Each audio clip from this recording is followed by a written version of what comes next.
भारत माता की भारत माता की பாரத் மாதா கி இந்த முழக்கத்தின் வலிமையை இப்போதுதான் உலகம் கண்டிருக்கிறது.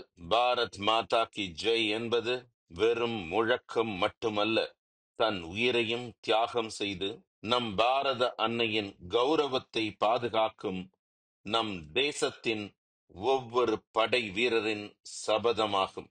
தேசத்திற்காக வாழ்ந்து தன்னால் இயன்ற பங்களிப்பை தேசத்திற்கு அளிக்க விரும்பும் ஒவ்வொரு குடிமகனின் குரல் இது. பாரத் மாதா கி ஜெய் என்ற முழக்கம் நமது ஒவ்வொரு போர்க்களத்திலும், நமது அனைத்து பணிகளிலும் எதிரொலிக்கிறது. இந்திய வீரர்கள் எழுப்பும் மா பாரத் கி ஜெய் என்ற போர் முழக்கமானது எதிரிகளின் முதுகு தண்டில் நடுக்கத்தை ஏற்படுத்தி அவர்களின் இதய துடிப்பையே நிறுத்துகிறது. நமது ட்ரோன்கள் எதிரியின் கோட்டை சுவர்களை இடித்து தள்ளும் போது, நமது ஏவுகணைகள் வானில் பறந்து சென்று துல்லியமாக இலக்குகளை தாக்கும் போது, பாரத் மாதா கி ஜெய் என்ற முழக்கமே நமது எதிரிகளின் காதுகளில் நிறைந்திருக்கிறது. இந்தியாவில் சூரியன் உதிக்கும் போது நமது எதிரிக்கு பாரத் மாதா கி ஜெய் என்றே கேட்கும். அணு ஆயுதங்களை கொண்டு அச்சுறுத்தலாம் என்ற பாகிஸ்தானின் நம்பிக்கைகளை நமது இந்திய ஆயுதப்படைகள் தகர்க்கும் போது, விண்ணிலிருந்து மண் வரை எங்கும் பாரத் மாதா கி ஜெய் என்ற ஒரே ஒலி மட்டுமே கேட்கும்.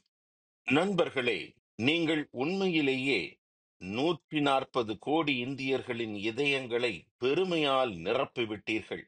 ஒவ்வொரு இந்தியரும் மிகுந்த மரியாதையுடன் தலை நிமிர்ந்து நிற்கச் செய்துள்ளீர்கள். நீங்கள் ஒரு பெரும் வரலாற்றையே படைத்துள்ளீர்கள். உங்கள் அனைவரையும் நேரில் சந்திக்க இன்று காலை நான் ஆதம்பூருக்கு வந்துள்ளேன். துணிச்சலான வீரர்களின் பாதங்கள் பூமியில் பதியும் போது இந்த பூமியே ஆசீர்வதிக்கப்படுகிறது. உங்களை போன்ற மாபெரும் வீரர்களை சந்திப்பவரின் வாழ்க்கை ஆசீர்வதிக்கப்பட்டு முழுமையடைகிறது. அதனால்தான் உங்கள் அனைவரையும் காலையில் சந்திக்க நான் இங்கு வந்துள்ளேன். பல தசாப்தங்களுக்கு பிறகு ஆபரேஷன் சிந்தூர் நடவடிக்கையில் உங்கள் வீரத்தை பற்றி இந்த உலகம் பெருமையாக பேசும். அந்த முக்கியமான அத்தியாயத்தில் நீங்களும் உங்கள் சக வீரர்களும் ஒரு முக்கிய பகுதியாக இருப்பீர்கள். இன்று நீங்கள் அனைவரும் நமது நாட்டின் எதிர்கால சந்ததியினர் உட்பட அனைவருக்குமே ஒரு சிறந்த உதாரணமாக மாறிவிட்டீர்கள். வீரம் செறிந்த இந்த மண்ணின் ராணுவம், கடற்படை மற்றும் விமானப்படையின் துணிச்சல் மிக்க அதிகாரிகளுக்கும் தைரியம் மிக்க எல்லை பாதுகாப்பு படையினருக்கும் என் வணக்கங்களை தெரிவித்துக் கொள்கிறேன்.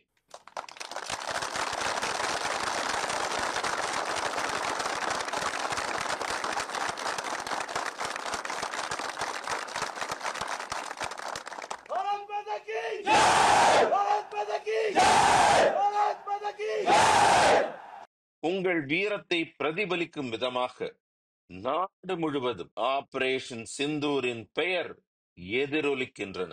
ஆபரேஷன் சிந்தூர் நடத்தப்படும் முழு காலகட்டத்திலும் ஒவ்வொரு இந்தியரும் உங்கள் பின்னால் நின்றார்கள். ஒவ்வொரு இந்தியரின் பிரார்த்தனைகளும் உங்களுடன் எப்போதும் இருந்தன.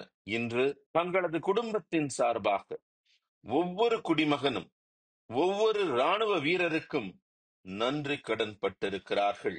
நண்பர்களே, நடைபெற்ற ஆபரேஷன் சிந்தூர் என்பது சாதாரணமாக எடுத்துக்கொள்ளக்கூடிய ஒரு ராணுவ ஒத்திகை அல்ல. இது கொள்கை, அணுகுமுறை மற்றும் நடுநிலைமை ஆகியவற்றில் இந்தியாவின் பன்முக திறமைகளை உலகம் முழுவதும் வெளிப்படுத்தும் திருவேணி சங்கமமாகத்தான் திகழ்கிறது. இந்தியா புத்தரின் பூமி, குரு கோவிந்த் சிங்கின் பூமி. 1.25 லட்சம் பேருடன் ஒருவரை சண்டை போட வைப்பேன், பறவைகளை கழுகுகளைப் போல சண்டையிட வைப்பேன், அதன் பிறகுதான் நான் குரு கோவிந்த் சிங் என்று அழைக்கப்படுவேன் என்று குரு கோவிந்த் சிங் ஒருமுறை கூறினார். புனித கடமைகளுக்காக ஆயுதங்களை எடுப்பதே நமது பாரம்பரியம். அதனால்தான் நமது சகோதரிகள் மற்றும் மகள்களின் குங்குமங்கள் அழிக்கப்பட்ட போது பயங்கரவாதிகளின் வீடுகளுக்குள் நுழைந்து அவர்களை உரு தெரியாமல் நாம் அழித்தோம். பாரத் மாதா கி ஜெய்! பாரத் மாதா கி ஜெய்! பாரத் மாதா கி ஜெய்! எதிரிகள் கோழைகளைப் போல மறைந்திருந்து எல்லைகளை தாண்டி வந்தார்கள். ஆனால் அவர்கள் இந்திய படையைச் சேர்ந்த துணிச்சல் மிக்க வீரர்களிடம் தவறுதலாக சவால் விட்டுவிட்டோம் என்பதை மறந்து விட்டார்கள். நீங்கள் அவர்களை நேருக்கு நேர் எதிர்கொண்டு முன்னெடுத்து தாக்கினீர்கள். நீங்கள் முக்கியமான பயங்கரவாத முகாம்களை எல்லாம் அழித்து தரைமட்டமாக்கி விட்டீர்கள். 9 பயங்கரவாத முகாம்கள் அழிக்கப்பட்டுள்ளன. 100க்கும் மேற்பட்ட தீவிரவாதிகள் கொல்லப்பட்டுள்ளார்கள். இந்தியாவில் பயங்கரவாதத்தை பரப்புவது தங்களின் முழுமையான அழிவிற்கு வித்திடும் என்பதை இப்போது பயங்கரவாதத்தை தூண்டுபவர்களும் புரிந்து கொண்டுள்ளனர். இந்தியாவில் அப்பாவி மக்களின் ரத்தம் சிந்தினால் ஏற்படும் விளைவு ஒன்றே ஒன்றுதான், அது அழிவு, பேரழிவு. பாகிஸ்தானின் ராணுவத்தை நம்பியிருந்த பயங்கரவாதிகளுக்கு நமது இந்திய ராணுவ படை, விமானப்படை மற்றும் கடற்படையால் தகுந்த பதிலடி கொடுக்கப்பட்டுள்ளது. பயங்கரவாதிகள் பாதுகாப்பாக அமர்ந்து பாரத் மாதா கி ஜெய்! பாரத் மாதா கி ஜெய்! பாரத் மாதா கி ஜெய்! நிம்மதியாக சுவாசிக்க தற்போது ஒரு இடம் கூட பாகிஸ்தானில் இல்லை என்பதை பாகிஸ்தான் ராணுவத்திற்கு நீங்கள் தெளிவுபடுத்தியுள்ளீர்கள். எதிரிகளை அவர்களுடைய சொந்த இடத்திற்கு சென்று நாம் தாக்குவோம். அவர்கள் தப்பிக்க ஒருபோதும் வாய்ப்பளிக்க மாட்டோம். நமது ட்ரோன்களும் ஏவுகணைகளும் பல இரவுகளாக எதிரிகளின் தூக்கத்தை பறித்து விட்டன. உங்கள் செயல்களில் உங்கள் திறமை முழுவதும் வெளிப்பட்டது. அவர்களது கூரான ஈட்டிகளுக்கான பயம் பறந்து சென்றது. நீங்கள் எதிரியின் எல்லையை நோக்கி அச்சமின்றி முன்னேறினீர்கள். எதிரியை வெல்வதை எண்ணி துணிச்சலுடன் வீரநடை போட்டீர்கள். மகாராணா பிரதாப்பின் புகழ்பெற்ற குதிரையான சேத்தக்கை புகழ்ந்து எழுதப்பட்டவைதான் நான் முன்னே சொன்ன வரிகள். ஆனால் இந்த வரிகள் நமது ஆயுதங்கள் மற்றும் பாதுகாப்பு கட்டமைப்புகளை பாராட்டும் வகையில் என்றும் மிக பொருத்தமாக இருக்கின்றன. எனது அருமை தைரியம் மிக்க நண்பர்களே, ஆபரேஷன் சிந்தூரில் உங்கள் வீர தீர செயல்கள் மூலம் இந்தியர்களின் தன்னம்பிக்கையை மேலும் உயர்த்தியுள்ளீர்கள். இந்த தேசம் ஒற்றுமையால் பிணைக்கப்பட்டுள்ளது. நீங்கள் இந்தியாவின் எல்லைகளை சிறப்பாக பாதுகாத்துள்ளீர்கள். இந்தியாவின் மதிப்பும் மரியாதையும் இன்னும் பல புதிய உயரங்களை எட்ட உங்கள் வீர தீர செயல்கள் உதவி செய்துள்ளன. நண்பர்களே, இதுவரை கண்டிராத, கற்பனை செய்ய முடியாத, உண்மையிலேயே தனித்துவமான சாதனையை நீங்கள் படைத்துள்ளீர்கள். நமது இந்திய விமானப்படை பாகிஸ்தானின் எல்லைகளுக்கு அப்பால் ஆழமாக ஊடுருவி பயங்கரவாத முகாம்களை குறிவைத்து தாக்கி 20-25 நிமிடங்களுக்குள் துல்லியமான புகைப்படங்களை அனுப்பியது. நவீன தொழில்நுட்பத்தில் முன்னேறிய மிகச் சிறந்த படையால் மட்டுமே இதை செய்து காட்ட முடியும். உங்கள் வேகமும் துல்லியமும் மிகச் சிறப்பாக இருந்ததால் எதிரிகளை திணறடிக்க வைத்தது. அவர்களின் மார்புகள் எப்போது துளைக்கப்பட்டன என்பது கூட அவர்களுக்கு தெரிந்திருக்க வாய்ப்பில்லை. நண்பர்களே, பாகிஸ்தானுக்குள் இருக்கும் தீவிரவாதிகளை தாக்குவதும் பயங்கரவாதத்தின் தலைமையகத்தை தாக்குவதுமே நமது இலக்காக இருந்தது. ஆனால் பாகிஸ்தான் சதி செய்து பொதுமக்கள் பயணிக்கும் விமான நிறுவனங்களை ஒரு பாதுகாப்பு கேடயமாக பயன்படுத்தியது. பொதுமக்கள் விமானத்தால் நீங்கள் உதவியற்ற நிலையில் இருந்தபோது அந்த தருணம் உங்களுக்கு எவ்வளவு கடினமாக இருந்திருக்கும் என்பதை என்னால் கற்பனை செய்து பார்க்க முடிகிறது. ஆனால் பொதுமக்கள் விமானங்களுக்கு எந்த தீங்கும் விளைவிக்காமல் கவனமாகவும் விழிப்புடனும் இருந்து நீங்கள் எதிரிக்கு தகுந்த பதிலடி கொடுத்ததில் நான் மிகவும் பெருமைப்படுகிறேன். भारत माता की भारत माता की भारत माता की நீங்கள் அனைவரும் உங்கள் பணியின் இலக்குகளை முழுமையாக அடைந்து விட்டீர்கள் என்று என்னால் பெருமையுடன் கூற முடியும். பயங்கரவாத மறைவிடங்களும் விமான தளங்களும் மட்டுமல்ல, அவர்களின் தீய நோக்கங்களும் அழிக்கப்பட்டன. நண்பர்களே, ஆபரேஷன் சிந்தூர் தொடங்கியதிலிருந்து ஆதம்பூரில் உள்ள இந்த விமான தளம் உட்பட நம்முடைய பல விமான தளங்களை எதிரிகள் தாக்க முயன்றனர். அவர்கள் நம்மை மீண்டும் மீண்டும் குறிவைத்தனர். ஆனால் ஒவ்வொரு முறையும் பாகிஸ்தானின் முயற்சிகளும் தீய நோக்கங்களும் தவிடு பொடியாயின.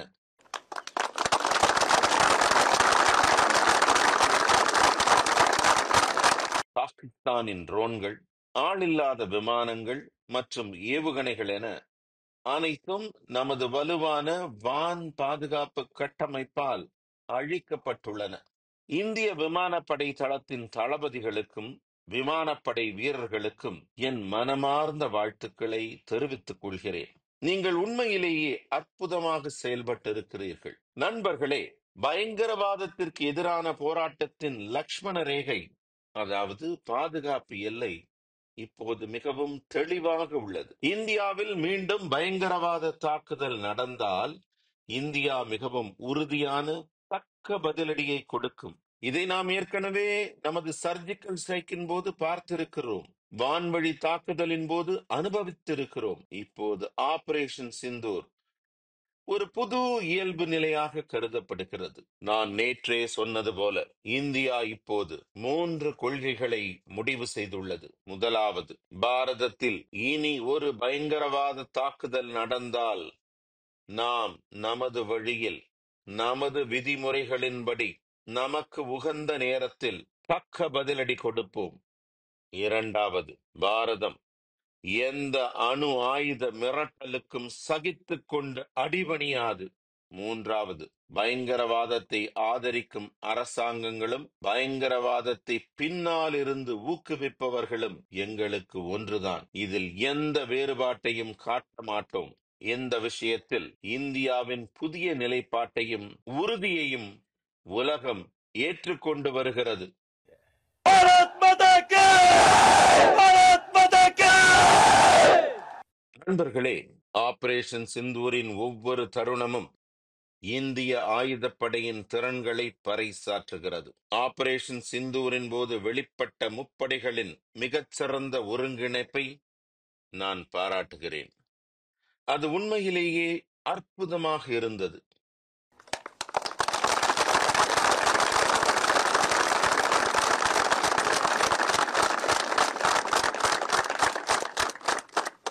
ராணுவம், கடற்படை மற்றும் விமானப்படை ஆகியவை தங்கள் திறமையை மிகச் சிறப்பாக வெளிப்படுத்தின. கடலில் தனது ஆதிக்கத்தை கடற்படை நிலைநாட்டியுள்ளது. எல்லை பகுதிகளில் ராணுவம் பாதுகாப்பை பலப்படுத்தியுள்ளது. மேலும் இந்திய விமானப்படை தாக்குதல்கள் நடத்தியதுடன் தற்காக்கவும் செய்தது. எல்லை பாதுகாப்பு படையும் பிற ஆயுத படைகளும் தங்களது திறன்களை அற்புதமான முறையில் வெளிப்படுத்தின. ஒருங்கிணைந்த வான் மற்றும் தரைவழி போர் அமைப்பு சிறப்பாக செயல்பட்டது. இதுவே நன்கு இணைந்த ஒன்றுபட்ட சக்தியாகும். இதுவே இப்போது இந்திய ஆயுதப்படைகளின் வலுவான அடையாளமாகும். நண்பர்களே, ஆபரேஷன் சிந்தூர் மனித வளத்திற்கும் இயந்திரத்திற்கும் இடையிலான மிகச்சிறந்த ஒருங்கிணைப்பை காட்சிப்படுத்தி உள்ளது. எண்ணற்ற போர்களை சந்தித்த பாரதத்தின் பாரம்பரிய வான் பாதுகாப்பு அமைப்பாக இருந்தாலும் சரி, அல்லது ஆகாஷ் போன்ற இந்தியாவில் தயாரிக்கப்பட்ட ஏவுகணையாக இருந்தாலும் சரி, நவீன பாதுகாப்பு அமைப்பான S-400 உடன் இணைந்து முன்னெப்போதும் இல்லாத அளவுக்கு வலிமையை கொடுத்துள்ளது.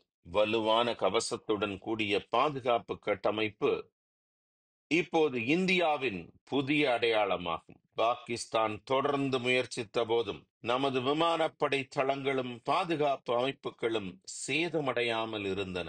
இந்த பெருமை உங்கள் அனைவரையும் சேரும். உங்களை நினைத்து நான் உண்மையிலேயே பெருமைப்படுகிறேன்.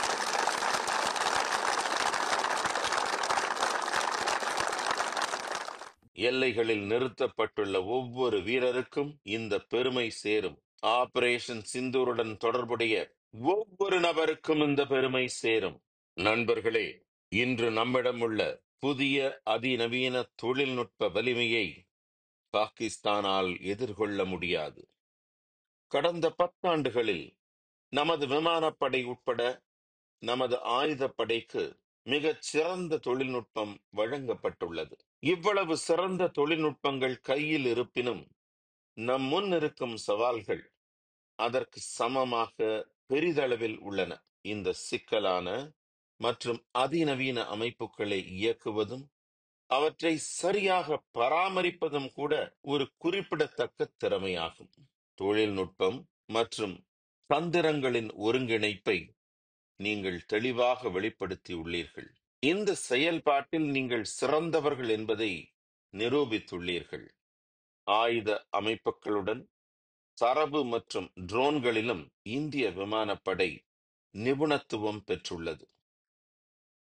நண்பர்களே, பாகிஸ்தானின் வேண்டுகோளுக்கு பிறகு இந்தியா ராணுவ நடவடிக்கையை மட்டுமே இடைநிறுத்தியுள்ளது. பாகிஸ்தான் தனது பயங்கரவாத தாக்குதல்களை மீண்டும் தொடங்கினாலோ அல்லது ஆயுதப்படைகளை பயன்படுத்தி அதன் கோழைத்தனமான தந்திரங்களை செய்தாலோ நாம் தக்க பதிலடி கொடுப்போம். நமது பதில் நமது விருப்பப்படி, நமது பாணியில் இருக்கும். மேலும் நமது முடிவின் பின்னால் உங்கள் நம்பிக்கை, உங்கள் பொறுமை, உங்கள் வீரம், உங்கள் விழிப்புணர்வு ஆகியவையும் இருக்கும். உங்கள் தைரியம், உங்கள் ஆர்வம் மற்றும் உற்சாகம் ஆகியவற்றை எப்பொழுதும் உயிர்ப்புடன் வைத்திருங்கள். நாம் எல்லா நேரங்களிலும் தயாராக இருக்க வேண்டும்.